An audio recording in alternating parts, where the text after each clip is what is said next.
नमस्कार दर्शक बंधु आपण को आम चैनल को स्वागत।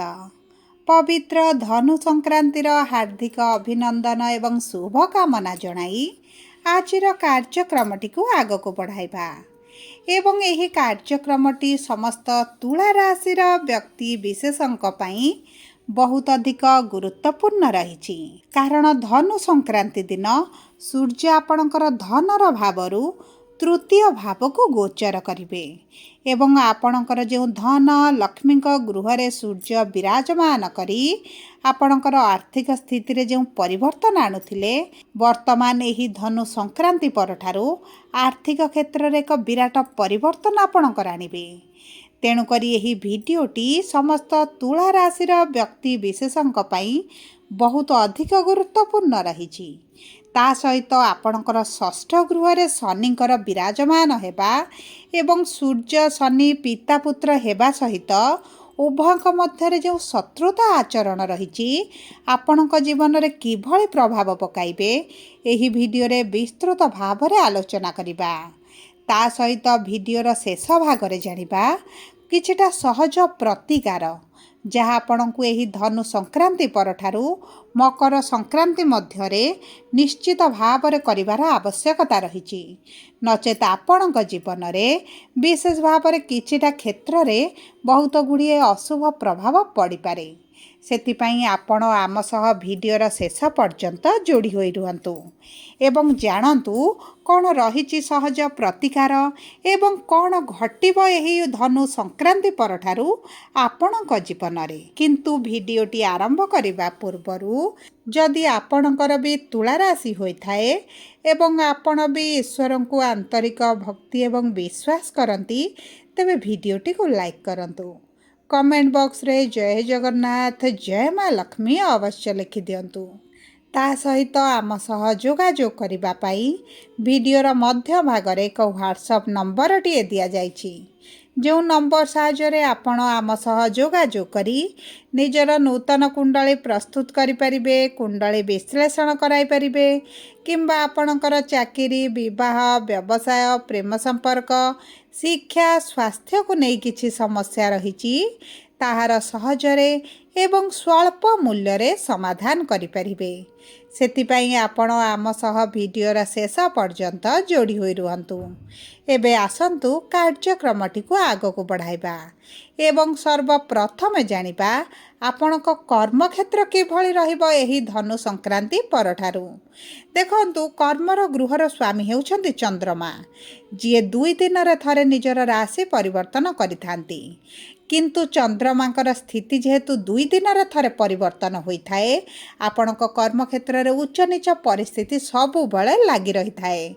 किंतु कर्मर गृह रे जेहेतु देवगुरु बृहस्पति विराजमान करथिले एवं एही मार्गशीर पूर्णिमा दिन आपणक भाग्यर गृह को गोचर करिसंती भाग्यर स्वामी होई भाग्यर कारक ग्रह होई आपणक भाग्यर विराजमान करिसंती आपणक कर्मक्षेत्र रे आपणक भाग्य साथ देबो। आपणक कर्म बल सहित जेतेबेले भाग्य बल साथ दिए सेतेबेले आपणक असंभव कार्य गुड़िक मध्य संभव हो जाए। आपणकर जो कार्य गुड़िक अधारे फसी रहिथिला जो कार्य गुड़िक समाधान करबा पई आपण दीर्घ दिन हला लागिचंती कल बल कौशल लगाइबा पर मध्य आपणकर समाधान होई पारुनी आपणकर टार्गेट पूरण करि पार नाहंती आपणकर कार्य रे समाप्ति आनी पारु नाहंती एवं सेथिपाई मध्य आपण बहुत समस्या रे रहिचंती चिंतित रही तेबे चिंता करिवार कोनोसी आवश्यकता नहीं कारण आपणक कर्म क्षेत्र रे शुभ परिवर्तन आपण देखिबे। देखंतु आपणकर जदि नूतन चाकरीर संधान रे अछंती तेबे आपणको चाकरी प्राप्त होई जिवो एवं ता सहित जदि आपण नूतन व्यवसाय आरंभ करिवे ताहा मध्य आपणकर होई जिवो एवं कर्म क्षेत्र रे आपणक मान सम्मान निश्चित भाव रे वृद्धि घटिबो। आपणक कार्य को प्रशंसित करा जिवो आपण को प्रशंसित करा जिवो किछि उपहार मिली पारे किछि अवार्ड मिली पारे किंबा जो व्यक्ति मानकर प्रमोशन पेंडिंग रही, सालारी इंक्रीमेंट रे पेंडिंग रही, किंबा आपण ट्रांसफर टी फसिक रही होई पारु नाही, दीर्घ दिन हला आपण लागी रही, विभिन्न प्रकार समस्या आसुची, किंबा कौनसी व्यक्ति आपण सहित शत्रुता आचरण करी एही सब कार्य को फसाई रखिछि, तेबे सही सब क्षेत्र में आपण निश्चित भाव शुभ परिवर्तन देखिए। कारण गुरु आपण भाग्यर गृह जून 2026 पर्यंत रहिबे। सही समय मध्य आपण कर्मक्षेत्र संबंधित जेकोसी बड़ निष्पत्ति नेबे आपण को सेतिरे शुभ फल प्राप्ति हेबो। देखंतु सबु पर कुंडली रे जदि आपणकर गुरु मजबूत अछंती, गुरु आपणकर मित्र राशि रे अछंती, तेबे आपणक पई सबुठारु भल समय रहिछि। ता सहित आपणक उपरे पूर्वरु जदि मिथ्या आरोप लागिछि, किछि केस रे फसा जाइछि, किंबा आपणक विरुद्ध रे किछिटा षडयंत्र चलिछि, चक्रव्यूह चलिछि, आपणक एगेंस्ट रे लोक अछंती, उच्च अधिकारी मध्य आपणक सपोर्ट रे नाहंती, तेबे चिंता करंतु नाही। सबु परिस्थिति धीरे धीरे आपणकर बदली जिवो एवं आपण देखिबे जो परिस्थिति पूर्वरु थिला सेही परिस्थिति आपणकर आगकू रहिबो नाही। एवं ता सहित जदि आपणक व्यवसाय आपण मांदा परिस्थिति देखुचंती एवं व्यवसायटी आपणको अटकी गला भली लागुची, फसी गला भली लागुची, एमिति कि आपणको लागुची जे आपणको व्यवसाय रे के गुणी गारेडी करिसंती, जे कारण आपणको व्यवसाय रे लॉस चलीची, आगकू बढ़ी पारुनी, तेबे आपणकर एही विषय प्रति अधिक चिंता करंतु नाही। कारण गुरुंकर स्थिति आपणकर राशि रे एबे मजबूत हेबाकू जाउछि एवं आपणकर भाग्यर गृह रे नवम रे गुरु बहुत अधिक शुभ फल प्रदान करिथांती।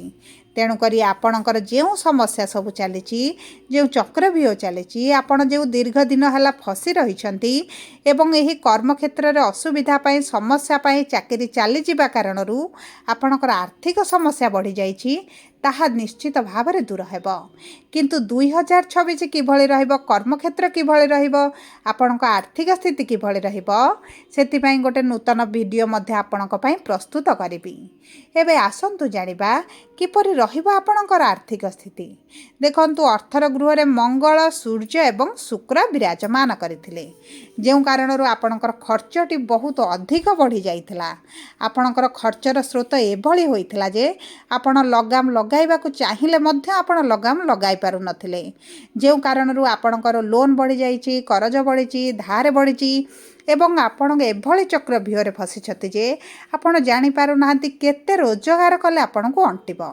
किंतु देखंतु सूर्य आपणकर तृतीय गृह को आसीबे माने आपणकर पराक्रम वृद्धि पाइबो, आपणकर इनकम वृद्धि पाइबो। विशेष भाव में जदि आपण ऑनलाइन रे कार्य करूछंती, सोशल मीडिया रे अछंती, इन्फ्लुएंसर अछंती, टीचर अछंती, कलाकार अछंती, डिजिटल रे काम करूछंती, सॉफ्टवेयर कार्य करूछंती, तेबे आपणको तो आकाश छुआ सफलता प्राप्ति हेबो। आपणको मान सम्मान वृद्धि हेबो, आपणकर परिचय नूतन भाव में सृष्टि करिवे एवं आपणकर जो ऑनलाइन रे फसिक रहिछि कार्य गुड़िक आगको ग्रोथ करू नाही, बढ़ू नथिला, सेही सब गुड़िक मध्य आपणकर ग्रोथ हेबार निश्चित भाव में अनुभव करिवे।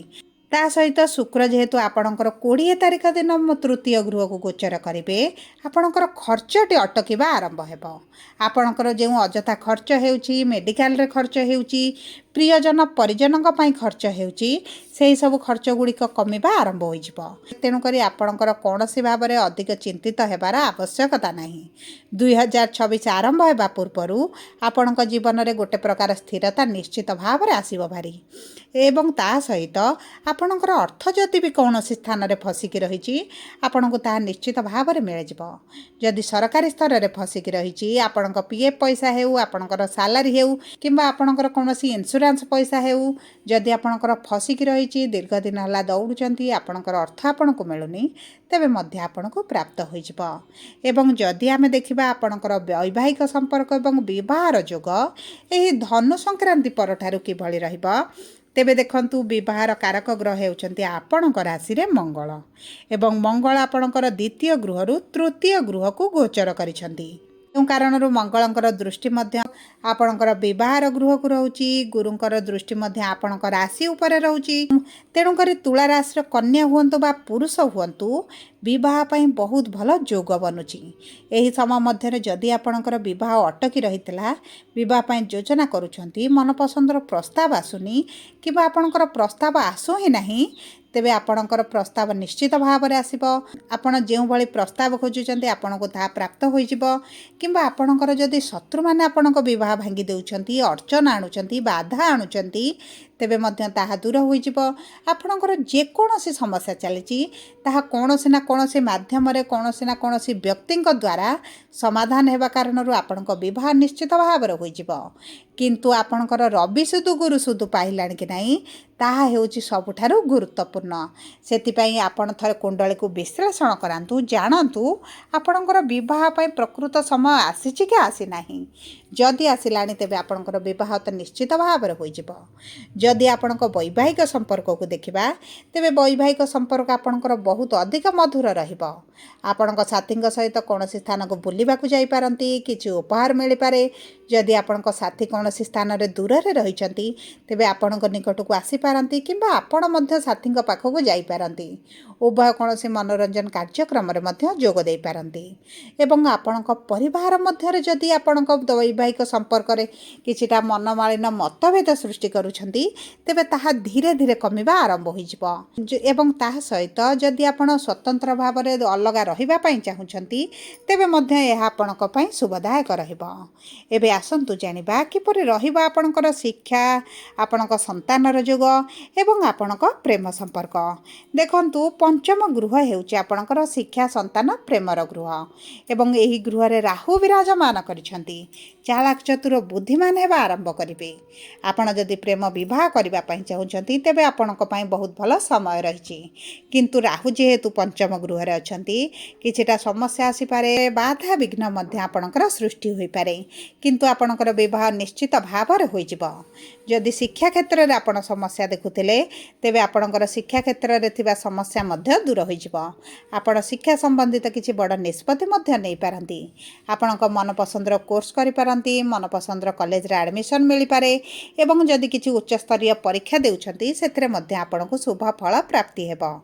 ଏବେ ଆସନ୍ତୁ ଜାଣିବା କିପରି ରହିବ ଆପଣଙ୍କର ସ୍ୱାସ୍ଥ୍ୟ। ଦେଖନ୍ତୁ, ସ୍ୱାସ୍ଥ୍ୟ ଆପଣଙ୍କର ପ୍ରଥମ ଗୃହରୁ ଜଣାପଡ଼େ ଏବଂ ଆପଣଙ୍କର ରାଶିର ସ୍ୱାମୀ ଯେହେତୁ ଦ୍ୱିତୀୟ ଗୃହରେ ଅଛନ୍ତି ଆପଣଙ୍କ ଖାଦ୍ୟ ପାନୀୟରେ ବହୁତ ଅଧିକ ଦାୟିତ୍ୱ ନେବାକୁ ପଡ଼ିବ।